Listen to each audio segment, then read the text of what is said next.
Hello, I am Dr. S. Samir Pasha, Assistant Professor, Department of Political Science, Government First Grade College, Devanadi.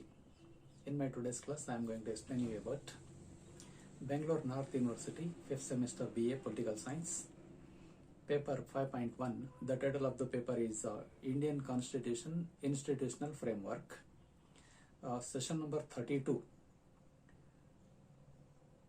The topic is Vice President of India, his election, impeachment, salary and allowances, etc. ನಮಸ್ಕಾರ ಎಲ್ಲರಿಗೂ. ಈ ತರಗತಿಯಲ್ಲಿ ನಾನು ಇಂದು ಬೆಂಗಳೂರು ಉತ್ತರ ವಿಶ್ವವಿದ್ಯಾಲಯಕ್ಕೆ ಸಂಬಂಧಪಟ್ಟಂತಹ 5ನೇ semester BA ವಿದ್ಯಾರ್ಥಿಗಳಿಗೆ ರಾಜ್ಯಶಾಸ್ತ್ರ ಪತ್ರಿಕೆ 5.1 3ನೇ ಅಧ್ಯಾಯ ಯೂನಿಟ್ ನಂಬರ್ 3 ಸೆಷನ್ ನಂಬರ್ 32. ಇದರಲ್ಲಿ ಉಪರಾಷ್ಟ್ರಪತಿ, ಭಾರತದಲ್ಲಿ ಉಪರಾಷ್ಟ್ರಪತಿ ಅವರ ಚುನಾವಣೆ ಹೇಗಾಗುತ್ತೆ, ಅವ್ರಿಗೆ ಅರ್ಹತೆಗಳೇನೇನಿರಬೇಕು, ಅಧಿಕಾರಾವಧಿ ಎಷ್ಟು ವರ್ಷ ಇರುತ್ತೆ, ಅವ್ರನ್ನ ಮಹಾಭಿಯೋಗದ ಮೂಲಕ ಪದಚ್ಯುತಗೊಳಿಸಬಹುದಾ ಇತ್ಯಾದಿ ವಿಷಯಗಳ ಬಗ್ಗೆ ಈ ತರಗತಿಯಲ್ಲಿ ಚರ್ಚೆ ಮಾಡೋಣ.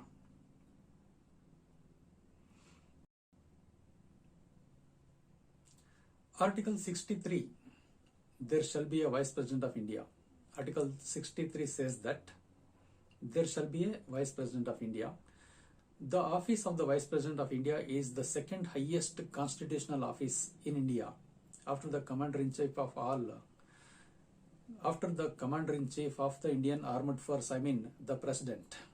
President is the first position, is in first position, while the Vice President is in second position. In addition, the Vice President of India is the ex-officio chairperson of Rajya Sabha, Article 64. Rajya Sabha ex-officio chairman.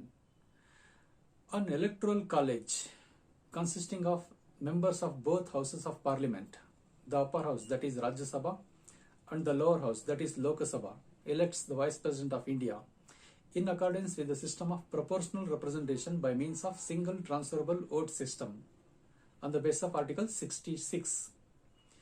The voting in such election is by secret ballot, which is conducted by the Election Commission. The Vice President of India is not a member of any houses of parliament or of a house of legislature of the state, of a state. The term of office of the Vice President is 5 years. ಭಾರತದಲ್ಲಿ ಉಪರಾಷ್ಟ್ರಪತಿ ಪದವಿ ಇರಬೇಕೆಂದು ಸಂವಿಧಾನದ 63ನೇ ವಿಧಿ ತಿಳಿಸುತ್ತದೆ. 1957ಕ್ಕೆ ಮೊದಲು ಇವರ ಸ್ಥಾನ 3ನೇದಾಗಿತ್ತು. ಈಗ ಇದು ಭಾರತದಲ್ಲಿ 2ನೆಯ ಉನ್ನತ ಸ್ಥಾನ, ರಾಷ್ಟ್ರಪತಿಯ ನಂತರದ ಪ್ರಮುಖ ಸ್ಥಾನ ಇವ್ರದು. ಭಾರತದ ಉಪರಾಷ್ಟ್ರಾಧ್ಯಕ್ಷರು ರಾಜ್ಯಸಭೆಯ ಪದ ನಿಮಿತ್ತ ಸಭಾಧ್ಯಕ್ಷರಾಗಿರ್ತಾರೆ. ಉಪರಾಷ್ಟ್ರಪತಿಯವರು ರಾಜ್ಯಸಭೆಯ ಪದ ನಿಮಿತ್ತ ಸಭಾಧ್ಯಕ್ಷರಾಗಿರ್ತಾರೆ 64ನೇ ವಿಧಿ ಪ್ರಕಾರ.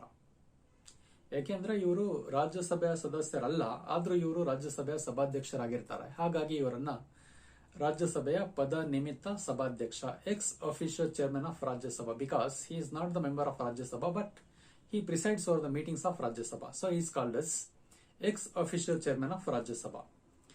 ಸಂಸತ್ತಿನ 2 ಸದನಗಳ ಸದಸ್ಯರನ್ನು ಒಳಗೊಂಡಿರತಕ್ಕಂತಹ ಒಂದು ಚುನಾವಣಾ ಕಾಲೇಜು, ಅಂದ್ರೆ ವಿಶೇಷ ಮತದಾರರ ಸಮೂಹವನ್ನ ಚುನಾವಣಾ ಕಾಲೇಜು ಅಂತ ಕರೀತಾರೆ. ಅದರಲ್ಲಿ ಲೋಕಸಭಾ ಸದಸ್ಯರು ಮತ್ತು ರಾಜ್ಯಸಭೆಯ ಚುನಾಯಿತ ಸದಸ್ಯರು, ಲೋಕಸಭೆ ಮತ್ತು ರಾಜ್ಯಸಭೆಯ ಚುನಾಯಿತ ಸದಸ್ಯರು ಇರ್ತಾರೆ. ಅವರನ್ನೇ ಚುನಾವಣಾ ಕಾಲೇಜು ಅಂತ ಕರೀತಾರೆ.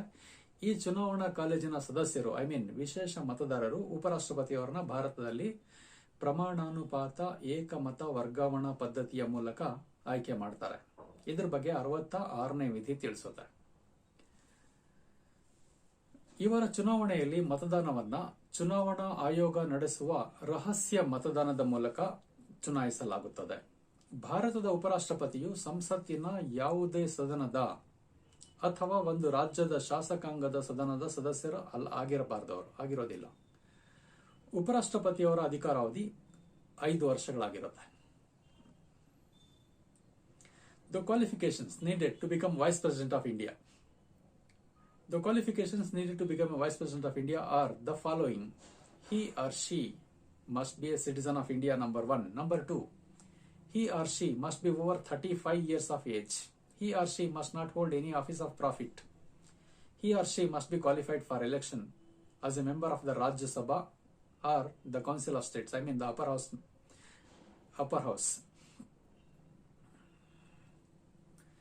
20 electors, members of parliament, who act as proposers, and 20 electors who act as seconders must affirm the nomination of candidates of the office of a vice president, candidature of the office of a vice president.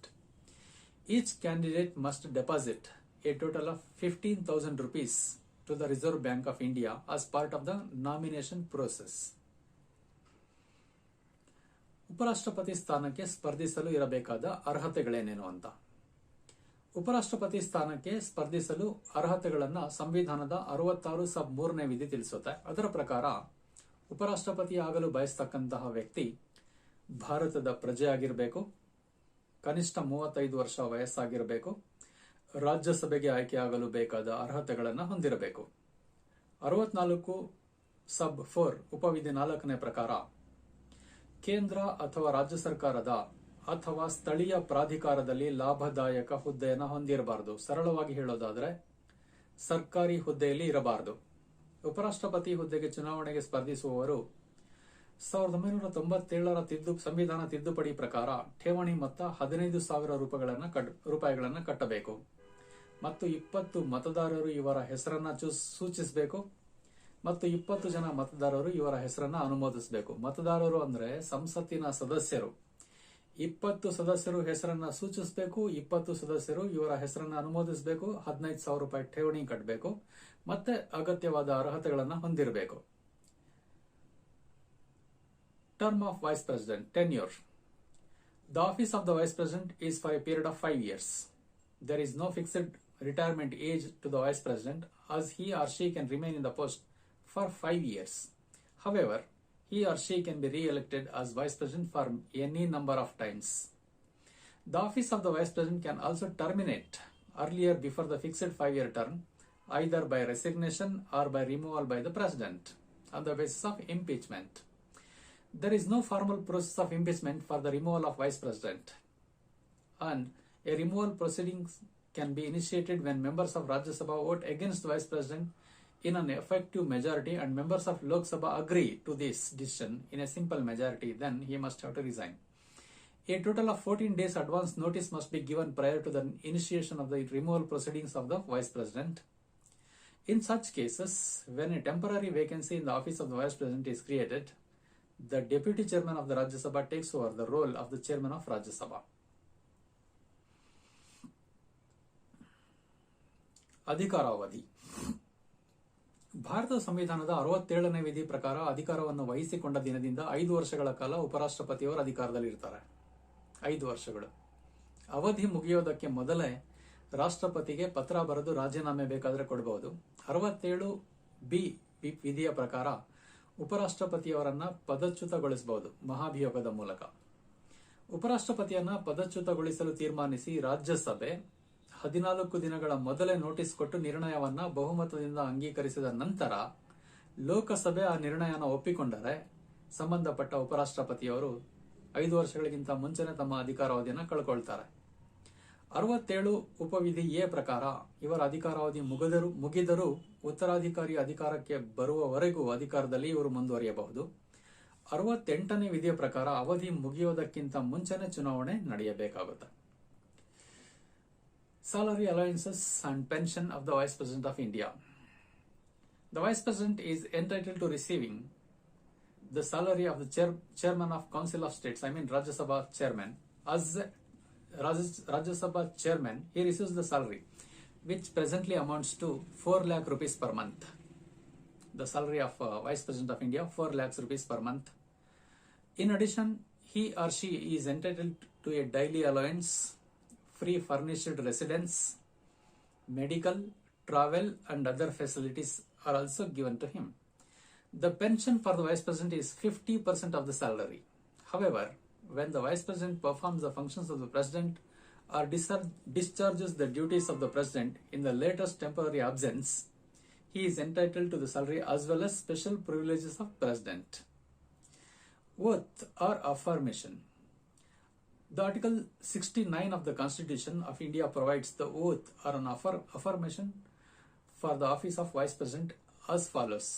I, the name of the Vice President, Do swear in the name of God, solemnly affirm that I will bear true faith and allegiance to the Constitution of India as by law established, and that I will faithfully discharge the duty upon which I am about to enter. The President administers the oath of office and secrecy to the Vice President. ಉಪರಾಷ್ಟ್ರಪತಿಯವರ ವೇತನ ಮತ್ತು ಸೌಲಭ್ಯಗಳು. ಪ್ರಸ್ತುತ ಮಾಸಿಕ 4 ಲಕ್ಷ ರೂಪಾಯಿಗಳ ವೇತನ ಪಡಿತಾರೆ. ಹಂಗಾಮಿ ರಾಷ್ಟ್ರಪತಿಯಾಗಿ ಕೆಲಸ ನಿರ್ವಹಿಸಿದ್ರೆ 65(3) ವಿಧಿಯ ಪ್ರಕಾರ ರಾಷ್ಟ್ರಪತಿಗೆ ನಿಗದಿಪಡಿಸಿದ ವೇತನ ಭತ್ಯೆಗಳನ್ನು ಪಡೆಯೋದಕ್ಕೆ ಇವರು ಅರ್ಹರಿರ್ತಾರೆ. ಉಪರಾಷ್ಟ್ರಪತಿಯವರಿಗೆ ಪ್ರತ್ಯೇಕವಾಗಿ ಅಧಿಕೃತ ನಿವಾಸವನ್ನ ದೆಹಲಿಯಲ್ಲಿ ನೀಡಲಾಗಿದೆ. ನಿವೃತ್ತಿ ಆದ್ಮೇಲೆ ಇವರಿಗೆ ಪಿಂಚಣಿ ನೀಡಲಾಗುತ್ತೆ. ಇವರಿಗೆ ಉಚಿತ ಆರೋಗ್ಯ, ಸಾರಿಗೆ, ದೂರವಾಣಿ ಮತ್ತಿತರ ಸೌಲಭ್ಯಗಳನ್ನು ಸಹ ನೀಡಲಾಗುತ್ತೆ. ಪ್ರಮಾಣ ವಚನ. ಸಂವಿಧಾನದ 69ನೇ ವಿಧಿಗೆ ಅನುಗುಣವಾಗಿ ರಾಷ್ಟ್ರಪತಿಯವರು ಉಪರಾಷ್ಟ್ರಪತಿಯವರಿಗೆ ಪ್ರಮಾಣ ವಚನ ಬೋಧಿಸುತ್ತಾರೆ. ಈ ಸಂದರ್ಭದಲ್ಲಿ ತಾವು ಸಂವಿಧಾನಕ್ಕೆ ನಿಷ್ಠೆಯಿಂದ ಇರುವುದಾಗಿ ಉಪರಾಷ್ಟ್ರಪತಿಯವರು ಪ್ರತಿಜ್ಞೆ ಮಾಡ್ತಾರೆ, ಪ್ರಮಾಣ ವಚನ ಸ್ವೀಕರಿಸ್ತಾರೆ. ಧನ್ಯವಾದಗಳು. Thank you all.